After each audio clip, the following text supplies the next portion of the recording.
एक बार फिर से स्वागत है हमारे YouTube चैनल 11-12 पर। देखिए, आज हम समझने वाले हैं कोष लेखांकन और गैर कोष लेखांकन में अंतर, difference between fund accounting and non fund accounting.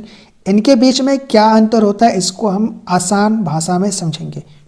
लेकिन समझने से पहले आप लोगों को बताना चाहते हैं कि अगर आप लोगों ने हमारे पिछले वीडियोस को नहीं देखे हैं, अकाउंटेंसी का पहला चैप्टर जो कि है गैर व्यापारिक संगठनों का लेखांकन, तो इस चैप्टर का पुराना वीडियो अपलोड है। वीडियो का लिंक आप लोगों को मिल जाएगा डिस्क्रिप्शन में, आप लोग जाइए और वहां से जाके देख लीजिए। कोष आधारित लेखांकन और गैर कोष आधारित लेखांकन के बारे में भी वीडियो अपलोड हो चुका है, तो आप लोग जाके देख सकते हैं।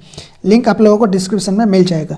यहाँ पे हमें समझना है कि कोष लेखांकन क्या होता है और गैर कोष लेखांकन क्या होता है।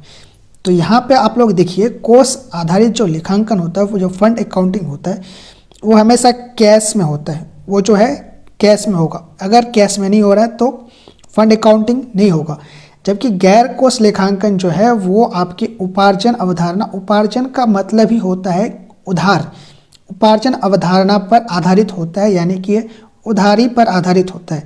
जबकि कोष आधारित लेखांकन का जो है दूसरा अगर अंतर देखें तो कोष का प्रयोग किसी विशेष उद्देश्य के लिए किया जा रहा है।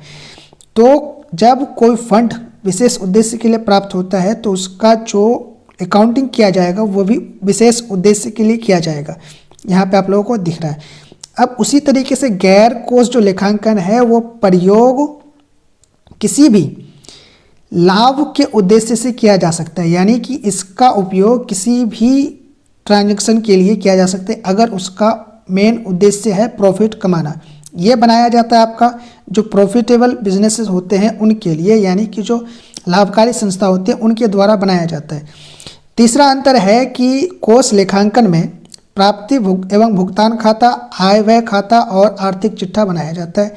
ये 3 खाता है। अगर आप लोगों ने पिछले वीडियोस जो अपलोड हो चुके हैं उनको अगर आप लोगों ने देखा होगा तो उनमें मैंने समझाया है कि प्राप्ति एवं भुगतान खाता, आय व्यय खाता और आर्थिक चिट्ठा क्यों बनाया जाता है, इसके बारे में पूरा डिटेल में बताया हुआ है।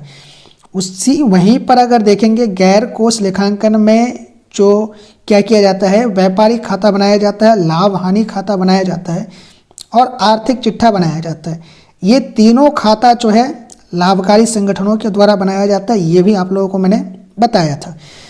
उसी के बाद चौथा अंतर अगर देखेंगे, प्रत्येक कोष राजकोषीय और वित्तीय लेखांकन इकाई है, यानी गैर कोष लेखांकन में व्यावसायिक उद्यम ही लेखांकन इकाई होती है, यानी जो व्यवसाय का जो संचालक होता है, जो चलाने वाला होता है, वही उसकी लेखांकन इकाई होती है और व्यावसायिक लेन देनों का लेखा करती है, वही करती है।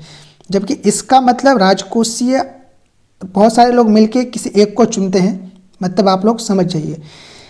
उसी वहीं पे यहाँ पे देखिए 5वां अंतर और अंतिम अंतर है कि कोष लेखांकन में स्वामी का कोई आर्थिक हित नहीं होता है, यानी कि कोष आधारित लेखांकन जो होता है, क्योंकि ये जो है गैर व्यापारिक संगठनों द्वारा बनाया जाता है।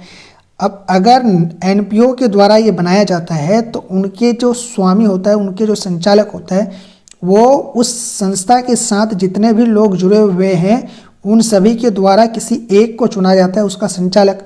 अब उस एक व्यक्ति को, क्योंकि ये जो संस्था होती है वो नॉन प्रॉफिटेबल ऑर्गेनाइजेशन होता है, इसीलिए इसका कोई आर्थिक हित नहीं होता है, इसको कोई फायदा नहीं होता है।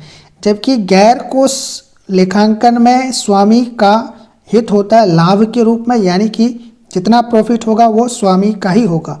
आई होप आप लोग समझ गए होंगे कि कोष लेखांकन और गैर कोष लेखांकन में क्या अंतर है। आज के लिए इतना ही, मिलेंगे फिर अगले वीडियो में।